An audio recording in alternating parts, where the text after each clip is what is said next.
Hello. Hello. Good evening. Good morning. Wherever you are. Good Christmas. Merry Christmas. Merry Christmas. Merry Christmas. Welcome to a very festive edition of Great Escapes. With me, Izzy Suttie. And me, Izzy Suttie. Dan Skinner. Me, Dan Skinner. So this episode, we're going full festive. No half measures. No, absolutely right. You know that moment when you open the oven to check the turkey and you get the dirty big heat blast right in your spectacles and you get mist all over your eyes? It's going to be like that. That's Christmas right there. I'm off to Cheltenham's Everyman Theatre, chatting to the cast of this year's Panto, Robin Hood and his Merry Men. And I'm meeting a real-life Santa Claus who's got himself a pre-Christmas gig at Cotswold Farm Park. And you know what? That sounds like great fun. I know, I'm very excited. And afterwards, we sit down together for coffee and donuts, apparently, and catch up on what we've been up to. We also got some festive stories from our listeners. Stay with us. You don't want to miss Neville's encounter at Aberdeen. And the real-life saint who warned Caroline when she needed it most. Okay. So, yeah, we've come back together for a knockout Christmas episode of Great Escapes podcast. It's a real celebration of all things Christmas. Yeah, it's incredibly Christmassy. And, I mean, it couldn't be more Christmassy, this episode, could it? It actually couldn't. It really couldn't. It's as if it's made out of tinsel. Yeah. I mean, I only say that because of the things that we're going to get up to in this episode is like just proper hardcore, proper Christmas, hit you in the face Christmas stuff. Yeah. It's hardcore Christmas. This week we're in Cheltenham, which is beautiful. Very beautiful. And I'm quite glad. I don't know if you are, Dan. Both of us have had a really awful stand-up gigs there. Awful. I mean, like deaths. Like worse than death. At least with death, that's it. You're gone. This is festive, isn't it? No, with the deaths that we had in Cheltenham, we had to walk past the audience after the gig. It was atonement for me to go back to Cheltenham, the scene of the crime, and go, actually, this is a gorgeous place. There's no denying that. I mean, especially at Christmas, because the place is like full of lights and there's really good shops there and the Christmas market in the square. It is absolutely gorgeous. So to go there and have the experience I had 2 years ago doing a live corporate comedy gig in a hotel in Cheltenham where I died in front of the defence industry. It was radar. It was the good defence. You know, they weren't arms dealers. I only do poor corporates for arms dealers and cigarette manufacturers.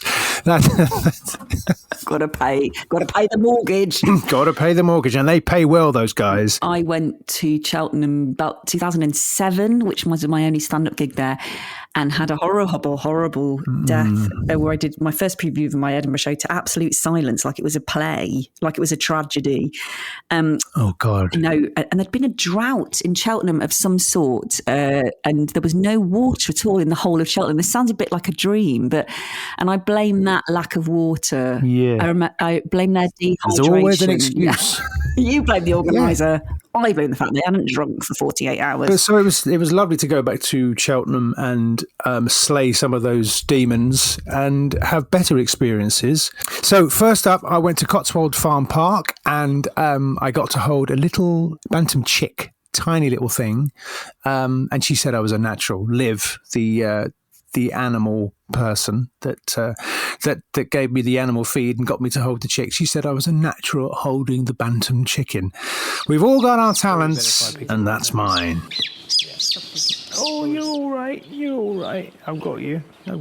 Here we are in Cotswold Farm Park, and I'm holding a chick. So that is a Peking bantam chick. And this is a petting farm. Yes, so it's a rare breed animal farm. So we have over 50 rare breeds of animals here. So cattle, sheep, goats, chicks, poultry, horses. And so can we go and feed some animals then? Yeah, absolutely. Fantastic. So look at this. Nice. It's like an adventure park. So we have visitors from toddlers, babies and toddlers, right up to seniors come on group trips. Yeah. So there's a bit of something. These places are very relaxing to be. Like because the one I go to in London is it's in London, and then you come to this farm, and it's just sort of green and trees and stillness. It's really, it's a little bit of an oasis of calm. I'm here with the one and only Santa Claus. You were expecting the Easter Bunny at this time of year?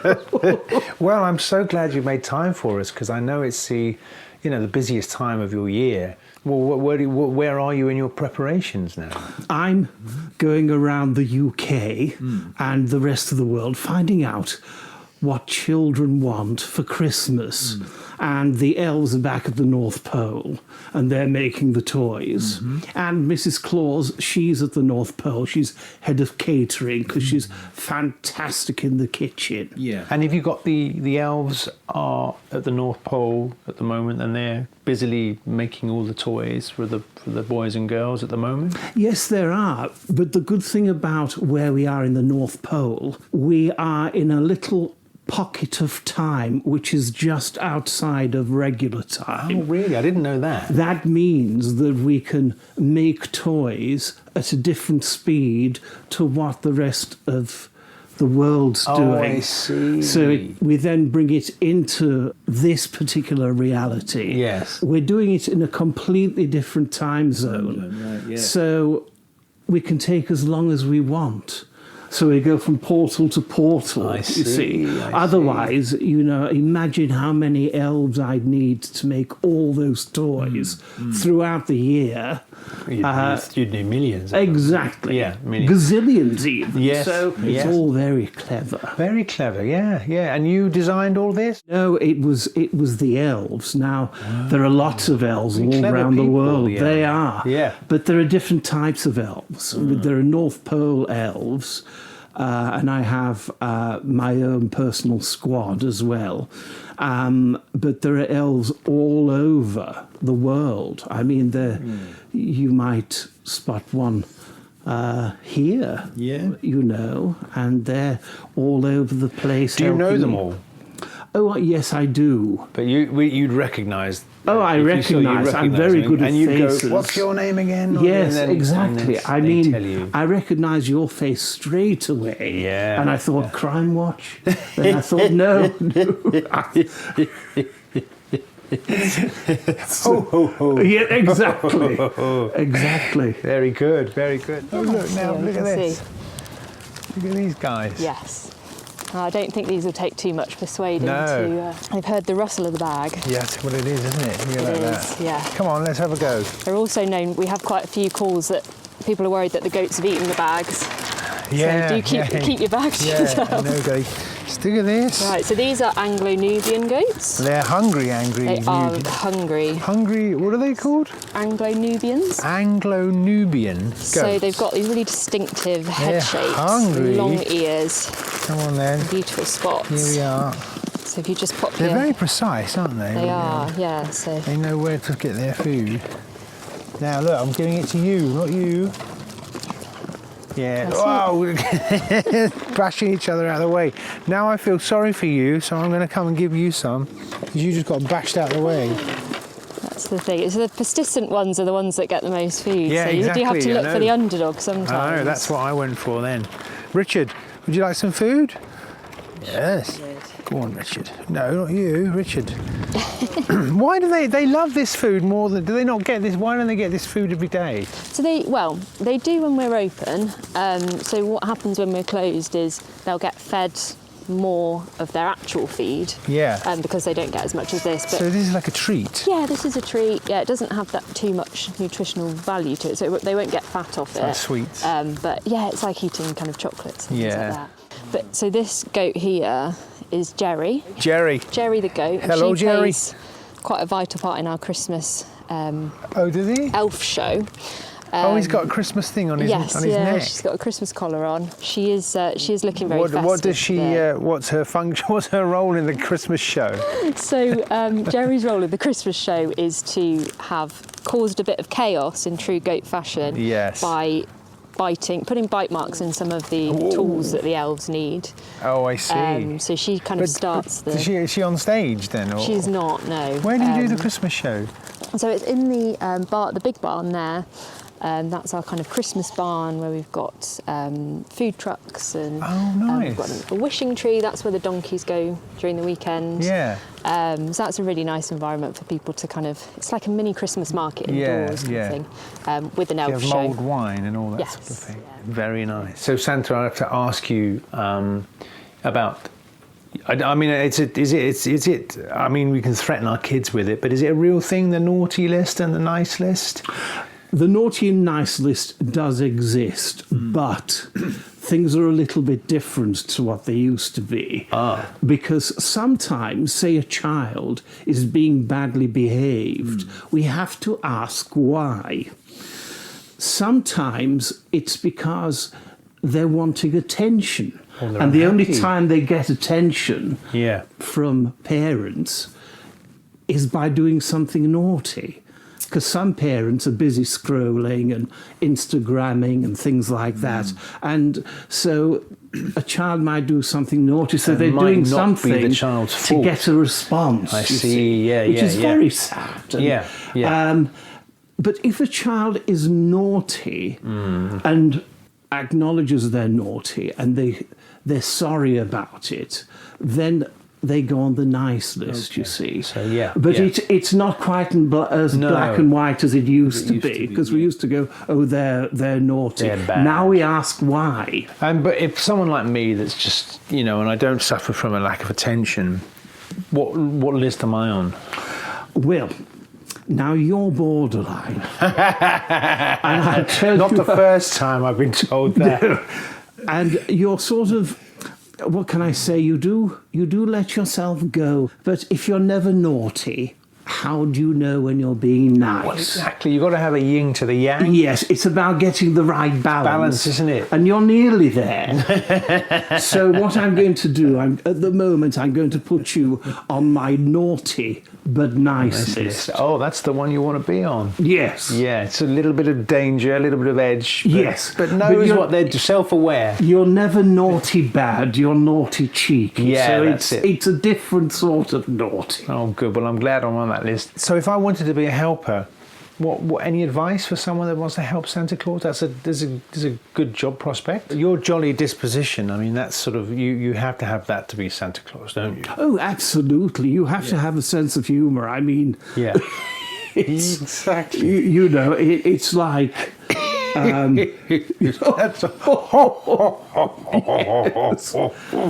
Never ho, ho, ho. No, it's a cliche. No, it's because that's how you spell it. Oh, yeah. Some of my helpers go ho, ho, ho, and it doesn't mean anything. It's a bit silly. So yeah, exactly. It's a laugh, and I laugh at anything. Yeah. I do. Do you? I bet you do. Yes, yeah. Well, so what are you doing next then? Where are you where are we? So we're on the 10th, mid of December at the moment. So yes, I'm popping up all over the place. It's just grotto after grotto after grotto, is it? Yes, absolutely. And and how do you get back to the North Pole very quickly in between these grotto appearances? Well, there are things called wormholes. Oh, I see.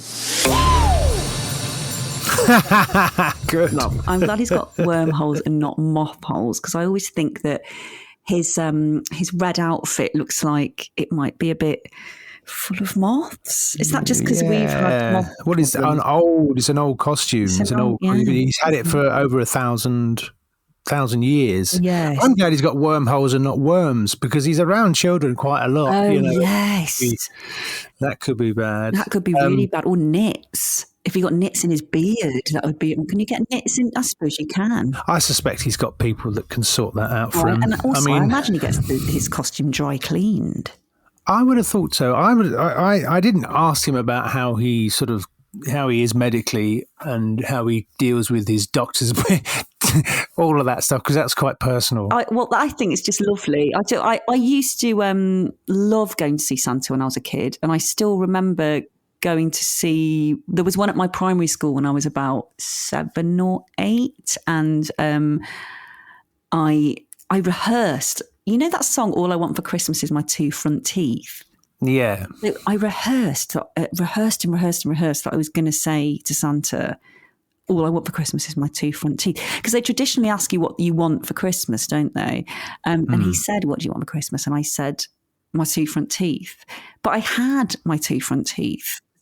So he said that. He went, well, you've got them. And then I was just completely, I didn't know what to say. Oh, and then you dried, you blanked. Yes. Yeah. That's a shame. Yeah. Yeah. You didn't have anything to come back with. I didn't think about what he'd say. I just thought, I'm going to say that. It was a lovely autumn day, and the famous five were thinking of all the amazing things they could do if they travelled with Great Western Railway. Hot air ballooning in Bristol, said George. Exploring Cardiff Castle, said Anne. Boating in Henley, said Dick. Let's take in a London show, said Julian. We'll do the whole lot, said George, but can we set off tomorrow? I've tired myself out just thinking about them. There's more to explore with Great Western Railway. Adventures start here.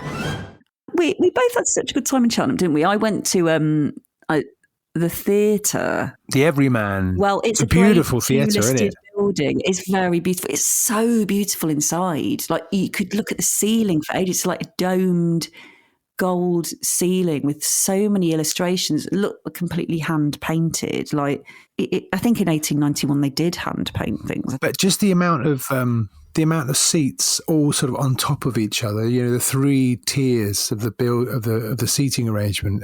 It's you can imagine the laughter in there is like amazing. Yes, and that's when they built theatres in those days, they really thought about the acoustics. Like, I think sometimes when you go and do modern art centres, it's not thought about enough. It doesn't feel like it felt so They're like cozy. lecture halls, aren't the they? The capacity is really big. Yeah, they are like lecture halls. They're kind of soulless, whereas this was the opposite. It was just bursting with personality. And we weren't even watching the show, were we? Unfortunately, we didn't get to see it yesterday, but I hope to go and see it before it finishes in January.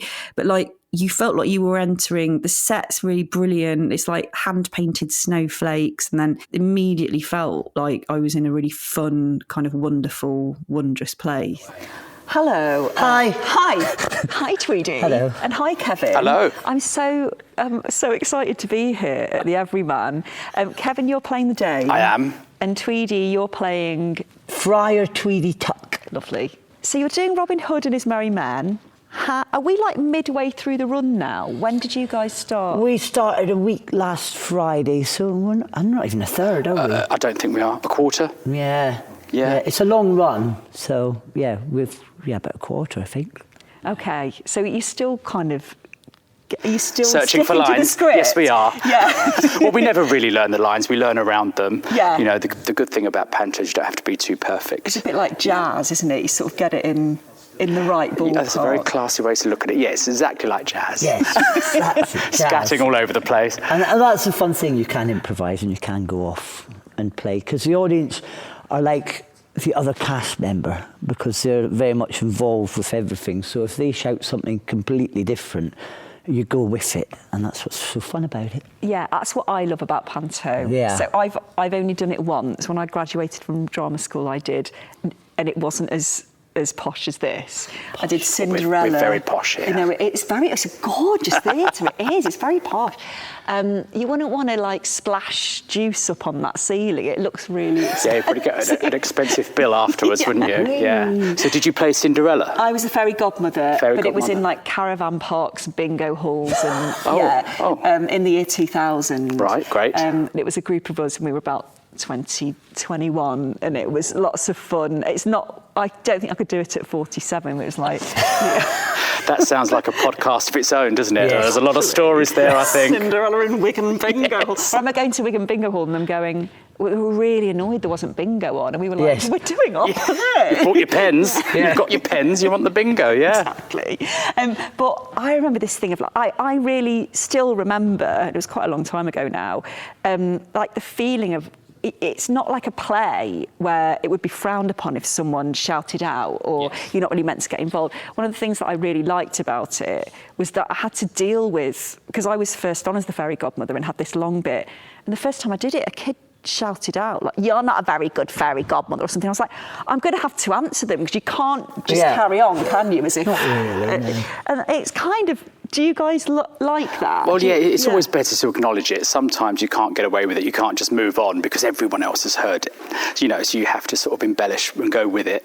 And if you can make it funnier than the original lines, great. You've got something out of it. So, yeah, you can be very free and ad hoc with all that. And a lot of time that's the funniest moments when someone shouts something out or something goes wrong. I love when things go wrong.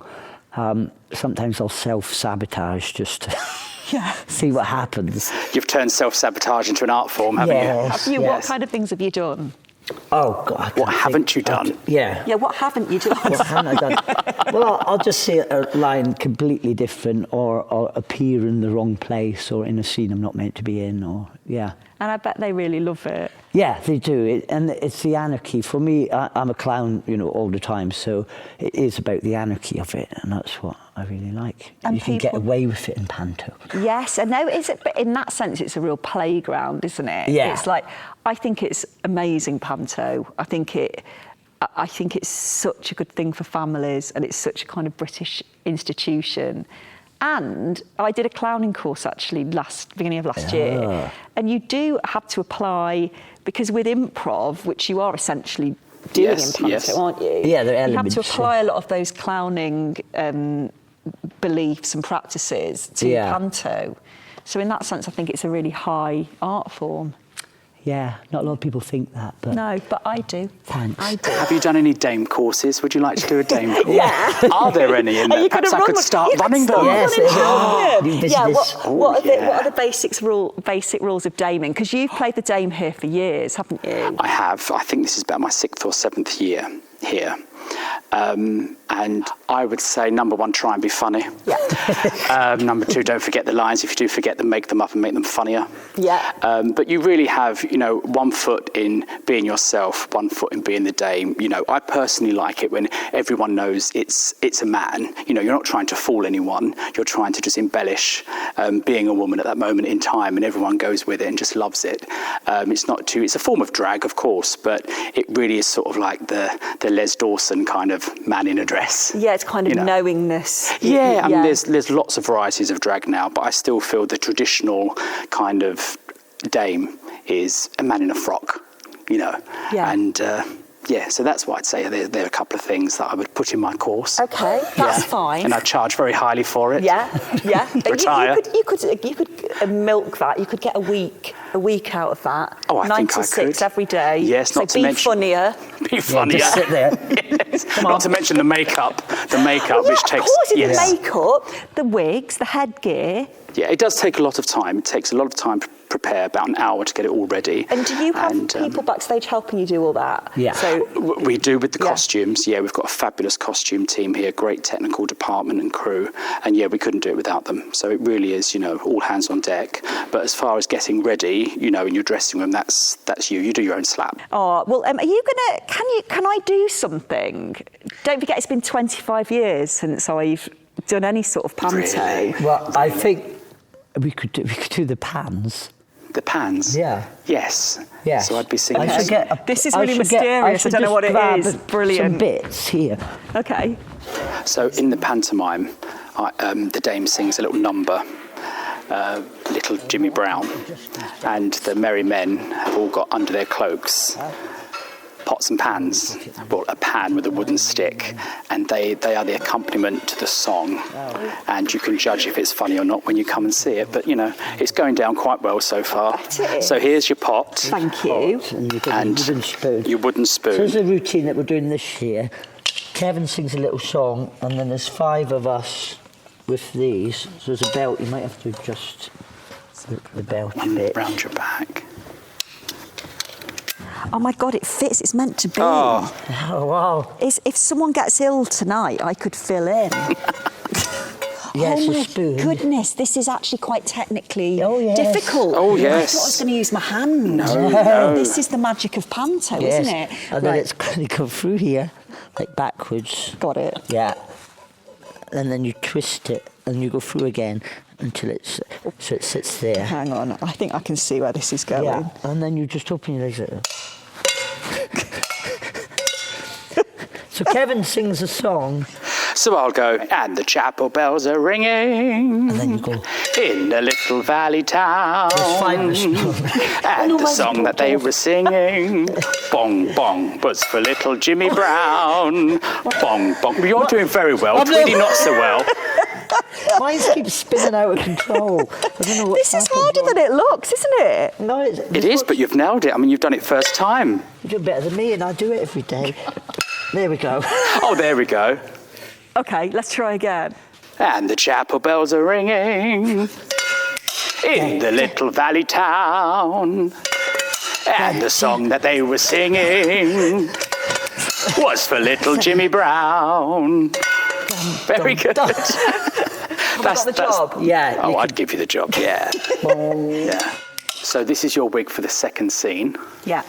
And let's try it on for size. I'll stand in front of you for a second. There we go. Wow. And you have to keep kind of balance it. You know. really? I mean, this is good for Yes. good for spine health. You know, and this is yours, is it? It is, yeah. It's like it's alive. Do you know what I mean? It's Yes. like a pet sitting on your head. Yes.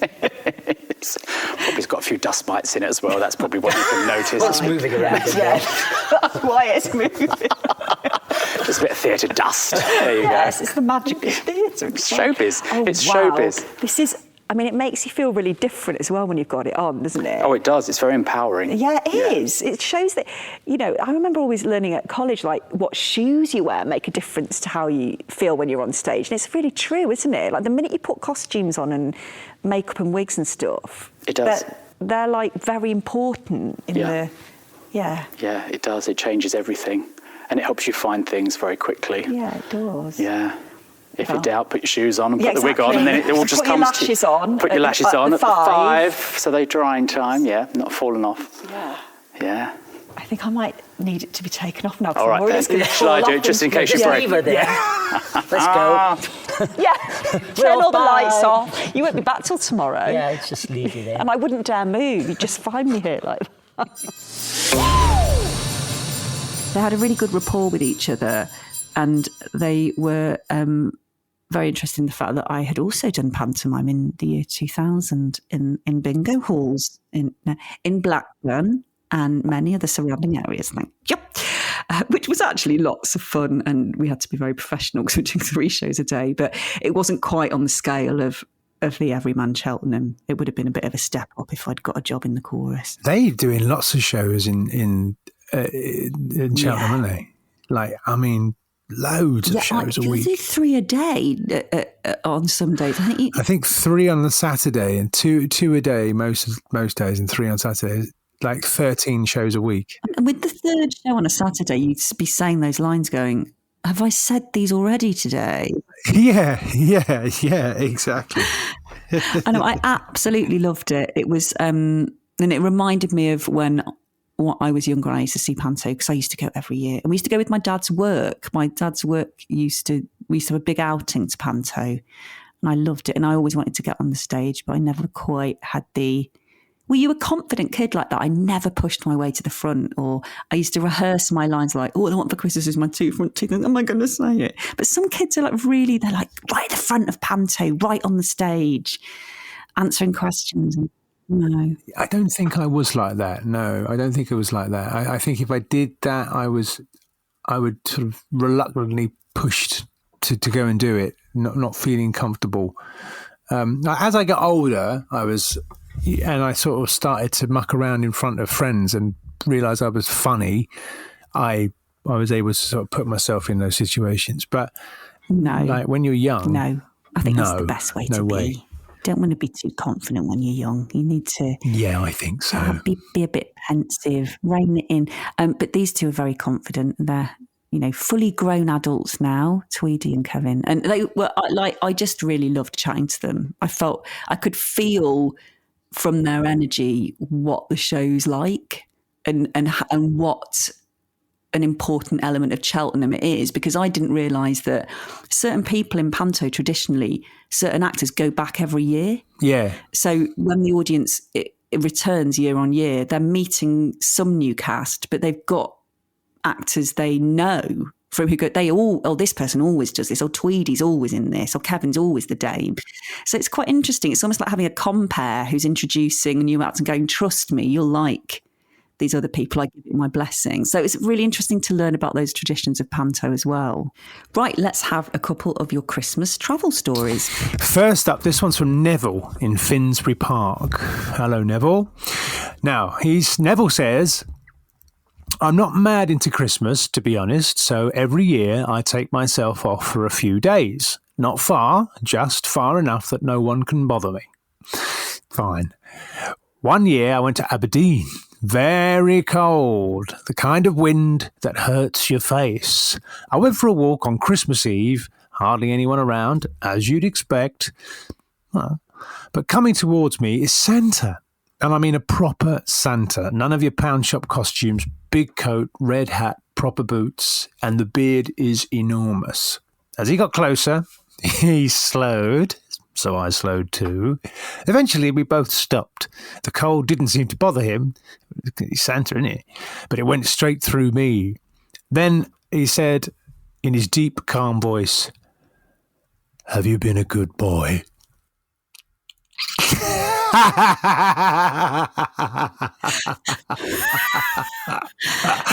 Funnily enough, I haven't been back to Aberdeen since. I mean, where do you begin? I don't know. You can't get away with that. When was this? In the 70s? I mean, Finsbury Park is in North London. For anyone who doesn't know, it is a long way to take yourself to Aberdeen. He says he doesn't go far, just far enough that no one can bother me. You could have gone to Guildford. Where does he go when he's going to go far? I mean, goodness gracious. Well, Neville, that's Gee, I'm just popping out for a pint of milk.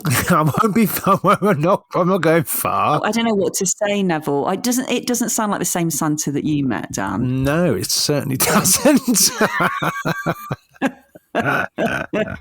There's something a bit sinister about the fact that it was a calm voice. Let's see what Caroline from Hertfordshire says. She sent us this Christmas cracker. It says, not much of a story, but don't do yourself down, Caroline. We haven't heard it yet. But we were driving down south to see family for Christmas and the car broke down. It was in the middle of a village, absolutely miserable weather. We were just sitting there waiting for the AA and the kids were quite young at the time, so you can imagine. Then this woman comes out of her house and she waves us over. We ended up in her kitchen. She made us tea. This is a bit nicer than the Aberdeen story, isn't it? And Santa was there. No, she made us tea and opened 2 tins of tomato soup, which we had with cheese sandwiches. It was one of the nicest meals I've ever had. Her name was Joan. Still send her a Christmas card every year. That is so lovely. Well, that is a yin to the yang that we've just had, isn't it? That's a festive story. Because my kids are so fussy, they wouldn't. Yeah, my kids are going, I don't like soup. I only like melted cheese. No, thank you. Have you got any Marmite, Joan? You got anything else? Come on, you've got to have something at the back of the cupboard, Joan. I love that. I think it's so nice, and it's got to be a village. That wouldn't happen in London, would it, Dan? No, I don't think so. 2 tins of tomato soup and 2 cheese sandwiches is the nicest meal that Caroline's ever had. That I understand what she means. It's like in the context of the situation. Yes, because I'm sure she's had like nicer food than that, but. You know. Yeah, I'm sure her husband isn't going, what about the time we went to the five-star restaurant for our anniversary? We went to the Gavroche. That was nicer than tomato soup, was it, Caroline? Cheese sandwiches. Cost me 160 quid, Caroline. So, speaking of nicest meals we've ever had, we stopped and had coffee and donuts, didn't we? In the coffee and donuts stall in the middle of Cheltenham. And we took those beautiful donuts, and you had a cortado, didn't you? I did. You had a hot chocolate, didn't you? That's right, I did. I'd had enough coffee by then. And we went and sat in the Imperial Gardens around the back of the town hall. Oh, yes, where many years earlier terrible gig. Again, it was lovely to go back and have some yummy donuts and some coffee and forget the woes of the past and replace those memories with new ones. Hello, I'm William Danter from the Little Coffee and Donut Stall. We're just celebrating 20 years trading on the high street, something we're quite proud of. So we're famous for our freshly made ring donuts, which we've been serving since 2005, and as well as our crepes. Like donuts or a treat, coffee is a staple. So we have a lot of customers just come up for donuts, but now we have a lot of customers, they just have a daily coffee. Yeah, so we use beans locally roasted in town. They're a single origin Arabica bean, but so small little independent roasters. So everything we do, we try and live a sustainable lifestyle, just supporting other businesses. We're not a big business, not trying to be a big business. What we do, the donuts are freshly made. It's a simple ring donut, but when they're freshly made, it makes all the difference. We don't cook them, put them in a holding machine, a warmer to serve this, made, dressed and served. And that's what we're famous for. And same with the crepes. The crepes are freshly made, clean. We take a lot of pride in what we do, hence the heart in the logo. It's made with heart. Hi, I'm Billy Danter. I am William's son, and I am currently running the Little Coffee and Donut Store. Hopefully we'll be here for another 20 years. No, my father and mother was running this when I was 10 years old, and we've had customers who were children then, who are now my age with their own kids. And eventually those people have their own kids, and it's just endless cycle of just nostalgia, good feelings and good food. What do you think? Nice. Got a cinnamon taste to it. Cheltenham's very nice, isn't it? These are like donuts are supposed to taste. Yeah. They're not like, when you get them, no offence to Brighton, but when you go get them in Brighton, and they're really like oily. And the bag, if you carry the bag for any length of time, it's covered in grease. Yes, like I do. a kebab. Yeah. And this is not like that at all. It's There's no not. grease on this bag. So whatever he's doing, it's working. That's why he's been there for 20 years. Exactly. It'll be there for another 20 years. So this morning, I went to the Cotswold Farm Park and met Santa Claus, who was taking a break from flying around the world and delivering presents, and he got right into it with me about how to, what his Christmas period was like. And then he went he's a very modern Santa Claus, because I said, how do you make the toys all year? He said, we have wormholes. We go into a wormhole, and he says, of course we've got to be across all the new toys, so you've got the Nintendo Switch, and I went, oh, okay, cool. And I said, what about the naughty and nice list? He says, well, it's different now, isn't it? Because it used to be just that child is naughty, so he goes into the naughties. But now we ask, why is the child naughty? Okay. And maybe there's some reason. We feel empathy towards the child, so they may start on the naughty list, but then they can gravitate to the nice. He was a real deal. Very modern. Yeah, Very modern. Real deal Santa. And did it make you think that you'd ever like to, I don't know, if he got ill, would you be able to step in, do you think? I don't think I could. I think he really, I just don't think I could. He's obviously from the North Pole, but he had an accent from Morpeth, up, which is north of Newcastle. Oh, yeah. Yorkshire north. So he had this sort of very, gravelly, slightly northern posh voice, which I just don't think I could pull off. And also he had a cracking beard, good hair. He was good.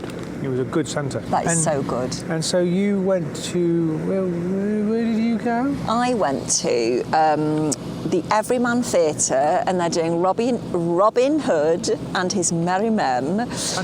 Pantomime. And it was fantastic. I haven't actually been in a theatre for a few years. Really? Yeah, but it's my, it's my dwelling place when I was younger. It's interesting because I spent a lot of time there.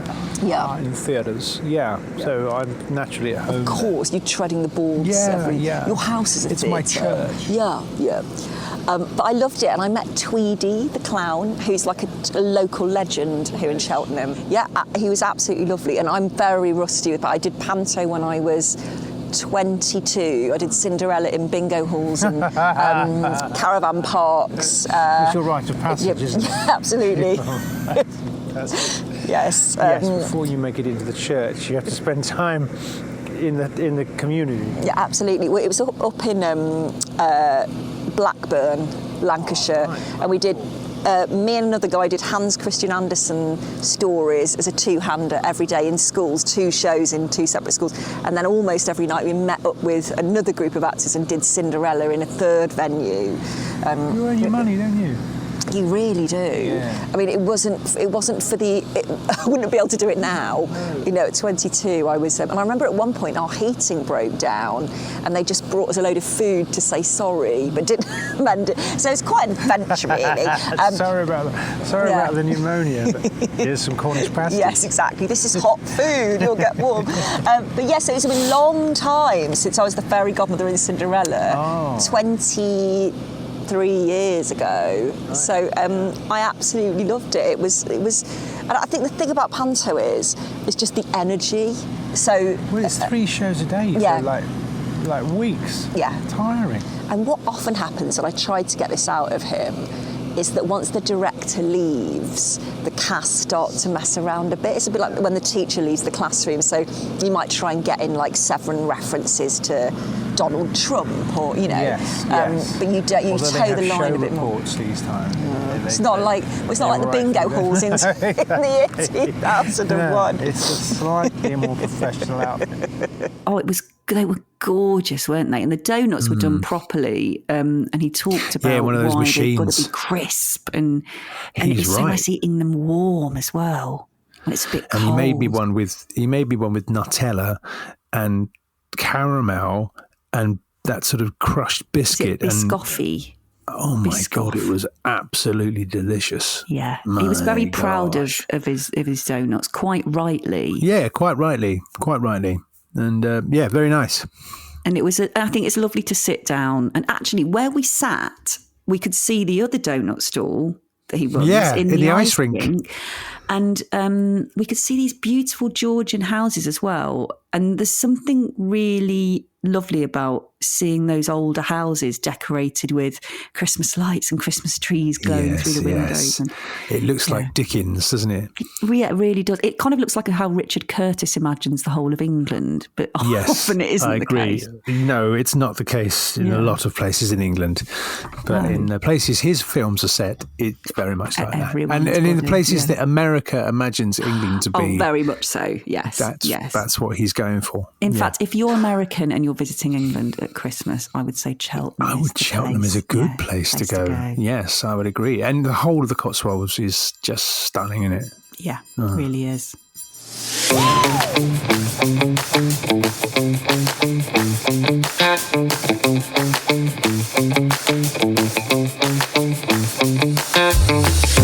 This has been Great Escapes with me, Izzy Suttie. And me, Dan Skinner. It was produced and edited by Adam Stoner.